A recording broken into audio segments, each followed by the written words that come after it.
नमस्कार. श्री स्वामी समर्थ सर्वांना. पुन्हा एकदा तुमच्या सर्वांचं अगदी मनापासून माझ्या या छोट्याशा यूट्यूब चॅनलमध्ये स्वागत आहे. वटपौर्णिमा हा सण हिंदू धर्मातील विशेष करून महाराष्ट्रात अतिशय उत्साहाने साजरा केला जाणारा एक महत्त्वाचा सण आहे. या दिवशी विवाहित महिला आपल्या पतीच्या उदंड आयुष्यासाठी आणि आरोग्यासाठी हे व्रत करतात. वटपौर्णिमेचे धार्मिक महत्त्व काय आहे? तर सर्वप्रथम या व्रताचा मुख्य उद्देश हा आपल्या पतीला उत्तम आरोग्य आणि दीर्घायुष्य लाभणे हा आहे.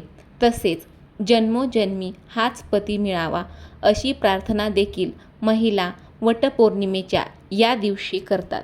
या सणामागे सती सावित्रीची पौराणिक कथा आहे. सावित्रीचा पती सत्यवान याचा अल्पायुषी असल्यामुळे मृत्यू झाला होता. जेव्हा यमराज सत्यवानाचे प्राण घेऊन चालले होते तेव्हा सावित्रीने आपल्या बुद्धीच्या चातुर्याच्या आणि पतिव्रताच्या बळावर यमराजाला प्रसन्न केले. तिने यमराजाकडून आपल्या पतीचे प्राण परत मिळवले. सावित्रीने सत्यवानाचे प्राण परत मिळवले तेव्हा ते दोघे एका वडाच्या झाडाखाली होते. म्हणूनच या दिवसाला वटपौर्णिमा म्हणतात आणि वडाच्या झाडाची पूजा केली जाते. वडाच्या झाडाची ही पूजा का केली जाते? त्या पूजेचे महत्त्व काय आहे? तर वटवृक्षाचे म्हणजेच वडाचे झाड आयुष्य सर्वात जास्त असते. या वडाच्या झाडाचे आयुष्य हे सर्वात जास्त असते आणि त्याच्या पारंब्याचा विस्तार देखील खूप मोठा असतो. पतीचे आयुष्यही तसेच दीर्घ असावे आणि प्रपंच हा आपला वृक्षाप्रमाणे वाढावा या उद्देशाने या दिवशी वटवृक्षाची पूजाही केली जाते. तर यंदा 2026मध्ये वटपौर्णिमा ही कधी आहे? तर वटपौर्णिमा 2026मध्ये सोमवार 29 जून 2026 रोजी साजरी केली जाणार आहे. हा सण हा अखंड सौभाग्याचा, पतीच्या दीर्घायुष्यासाठी आणि 7 जन्म हाच पती मिळवण्यासाठी विवाहित महिलांद्वारे हा सण साजरा केला जातो. पौर्णिमा तिथीही प्रारंभ होत आहे 29 जून 2026 रोजी पहाटे 3:07 पौर्णिमा तिथी समाप्ती होत आहे 30 जून 2026 रोजी पहाटे 5:27 उदय तिथीनुसार हे व्रत 29 जून रोजी केले जाईल. वटपौर्णिमेच्या दिवशी महिलांनी कोणत्या रंगाचे कपडे म्हणजे कोणत्या रंगाची साडीही परिधान करावी आणि कोणते रंग हे टाळावेत याला देखील धार्मिक आणि सांस्कृतिक दृष्टिकोनातून विशेष असे महत्त्व आहे. तर वटपौर्णिमेसाठी शुभ आणि अशुभ रंग कोणते? वटपौर्णिमेचे शुभ रंग हे व्रत हे पतीच्या दीर्घायुष्यासाठी आणि अखंड सौभाग्यासाठी केले जात असल्याने पूजेच्या वेळी सौभाग्याचे प्रतीक मानले जाणारे रंग परिधान करणे हे अत्यंत शुभ मानले जाते. तर कोणते रंग हे परिधान करावेत? तर सर्वप्रथम लाल रंग. लाल रंग हा हिंदू धर्मात सर्वात पवित्र आणि सौभाग्याचा रंग मानला जातो. हा रंग हा प्रेम, शक्ती आणि मांगल्याचे प्रतीक आहे. वटपौर्णिमेला लाल रंगाची साडी नेसणे हे सर्वोत्तम मानले जाते. त्यानंतर दुसरा रंग आहे तो रंग म्हणजे हिरवा रंग. हिरवा रंग हा निसर्गाचा, समृद्धीचा आणि नवचैतन्याचे प्रतीक आहे. लग्नानंतर महिला ह्या हातामध्ये हिरवा चुडा भरतात. त्यामुळे हिरव्या रंगाची साडी किंवा पैठणी नेसणे हे शुभ मानले जाते, कारण हा रंग हा सकारात्मक ऊर्जा देणारा रंग आहे. तिसरा रंग म्हणजे पिवळा रंग.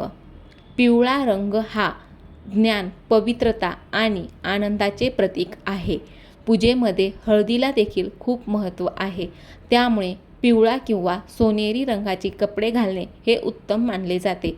पाचवा रंग केशरी किंवा नारंगी. हा रंग हा पवित्रता आणि आध्यात्मिक ऊर्जेचे प्रतीक आहे. पूजेच्या वातावरणामध्ये हा रंग हा अधिक प्रसन्नता आणतो. त्यानंतर पाचवा रंग हा आहे गुलाबी रंग. गुलाबी रंग हा सौम्यता आणि प्रेमाचे प्रतीक आहे. हा रंग देखील शुभ मानला जातो. तर ताईंनो, हे 5 रंग आहेत शुभ रंग: लाल, हिरवा, पिवळा, केशरी आणि गुलाबी रंग. वटपौर्णिमेचे अशुभ रंग कोणते? वटपौर्णिमेच्या दिवशी तुम्ही कोणत्या रंगाची कपडे घालू नयेत? कोणते रंग हे वापरणे वर्ज्य मानले जाते? तर सर्वप्रथम काळा रंग. काळा रंग हा का वर्ज्य मानला जातो? कारण काळा रंग हा नकारात्मकता, दुःख आणि अंधाराचे प्रतीक मानला जातो. हिंदू धर्मात कोणत्याही शुभ कार्यात किंवा पूजेमध्ये काळा रंग हा पूर्णपणे वर्ज्य आहे.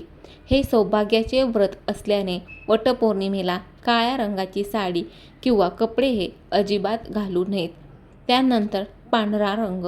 पांढरा रंग हा देखील शांततेचं प्रतीक असला तरी भारतीय संस्कृतीत तो वैधव्याशी जोडला गेला आहे. विवाहित आणि सौभाग्यवती महिलांनी धार्मिक विधी करताना पूर्ण पांढऱ्या रंगाचे कपडे नेसणे टाळायचे आहे. जर साडी पांढरी असेल आणि त्याला मोठी लाल किंवा हिरवी बॉर्डर असेल तर ती चालू शकते, परंतु पूर्णतः पांढरी साडी ही नेसू नये.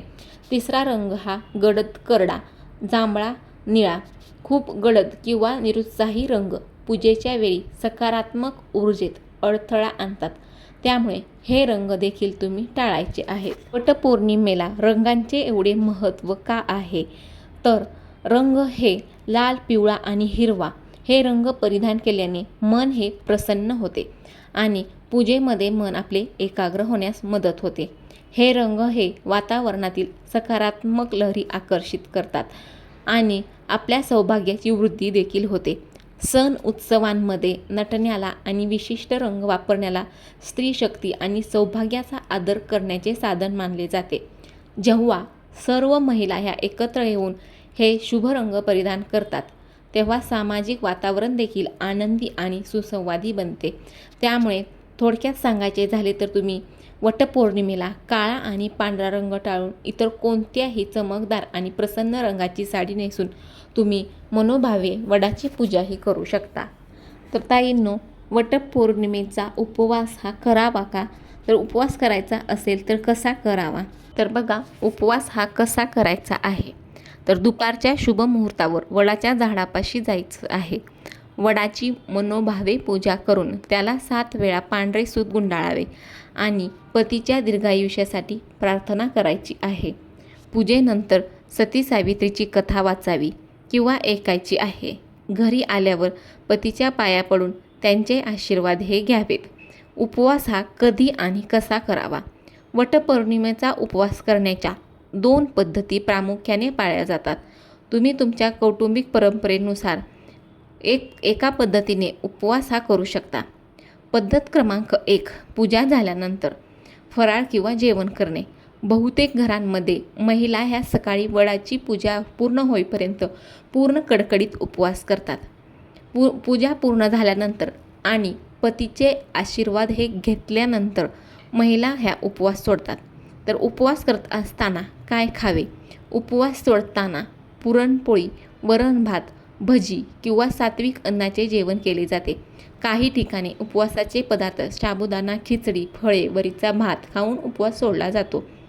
आणि पद्धत क्रमांक 2 म्हणजे दिवसभर उपवास करणे आणि दुसऱ्या दिवशी उपवास सोडणे. तर वटपौर्णिमेच्या दिवशी दिवसभर कडकडीत उपवास केला जातो. दिवसभरात फक्त फळे, दूध किंवा पाण्याचे सेवन केले जाते. रात्रीही उपवासाचेच पदार्थ खाल्ले जातात आणि दुसऱ्या दिवशी सकाळी देवाची पूजा करून नेहमीचे जेवण करून उपवास सोडला जातो. उपवासाचे महत्त्वाचे नियम काय पाळायचे आहेत?